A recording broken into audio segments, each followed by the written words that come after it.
Hi friends, welcome back to my channel Beauty Food. ഞാൻ ഇന്ന് മീനച്ചാറാണ് തയ്യാറാക്കുന്നത്. അതിനായി ഞാനിവിടെ 1 കിലോ മീനാണ് എടുത്തിരിക്കുന്നത്.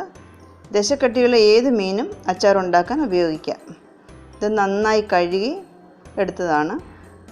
ഇത് നമുക്കൊന്ന് വറുത്തെടുക്കണം. അതിനാവശ്യമുള്ള മുളക് പൊടി 1.5 ടേബിൾ സ്പൂൺ, മഞ്ഞൾപ്പൊടി 1/2 ടീസ്പൂൺ, പിന്നെ ആവശ്യത്തിനുള്ള ഉപ്പ് ഇത്രയും ചേർത്ത് ഇത് നന്നായിട്ടൊന്ന് മിക്സ് ചെയ്ത് വെക്കാം. ഇതിങ്ങനെ മിക്സ് ചെയ്ത് അരമണിക്കൂർ ഇത് മാരിനേറ്റ് ആകാൻ വെക്കണം. അരമണിക്കൂർ നമുക്കിത് അടച്ച് വെക്കാം. അരമണിക്കൂർ ആയിട്ടുണ്ട്. ഇനി ഈ മീനൊന്ന് നമുക്ക് വറുത്തെടുക്കാം. ഒരു പാൻ ചൂടാകുമ്പോൾ ആവശ്യത്തിനുള്ള എണ്ണ ഒഴിച്ച് കൊടുക്കാം. ഈ എണ്ണ ചൂടായി കഴിയുമ്പോൾ നമുക്കിതിലേക്ക് ഈ മീനിട്ട് വറുത്തെടുക്കാം. ഈ മീൻ വളരെ നാൾ സൂക്ഷിക്കാനാണെങ്കിൽ, ഈ മീനച്ചാർ വളരെ നാൾ സൂക്ഷിക്കാനാണെങ്കിൽ നന്നായി മൂപ്പിച്ചെടുക്കണം.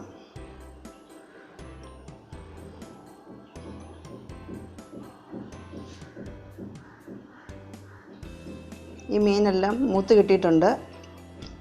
നമുക്കത് കോരി മാറ്റാം.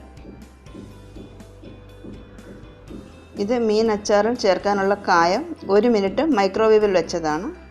അല്ലെങ്കിൽ ഇത് എണ്ണയിൽ പൊരിച്ചെടുത്താലും മതി. ഇതൊന്ന് പൊടിച്ചെടുക്കാം. ഇത് നന്നായി പൊടിഞ്ഞു കിട്ടിയിട്ടുണ്ട്.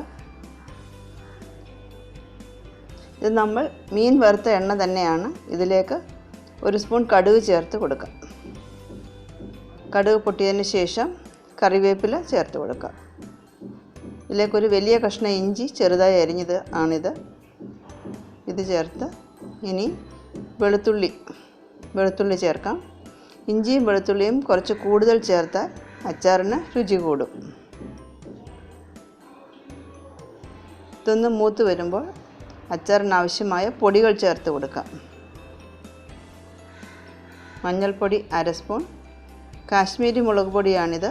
അത് 5 സ്പൂണാണ് ഞാൻ ചേർക്കുന്നത്. എരിവുള്ള പൊടിയാണെങ്കിൽ 3 സ്പൂൺ ചേർത്താൽ മതി.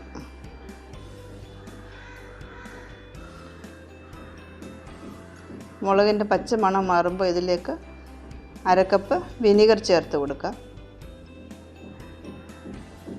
ഇതിലേക്ക് 1 കപ്പ് വെള്ളം ചേർക്കാം. ആവശ്യത്തിന് ഉപ്പ് ചേർക്കണം.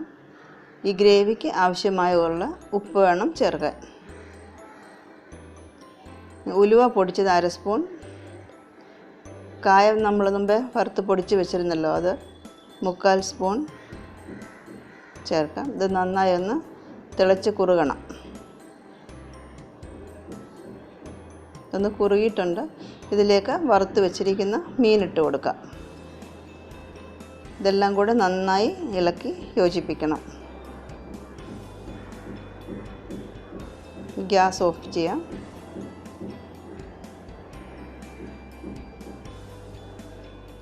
നന്നായി ഒന്ന് ഇളക്കി യോജിപ്പിച്ച്, നല്ല സോഫ്റ്റാണ്.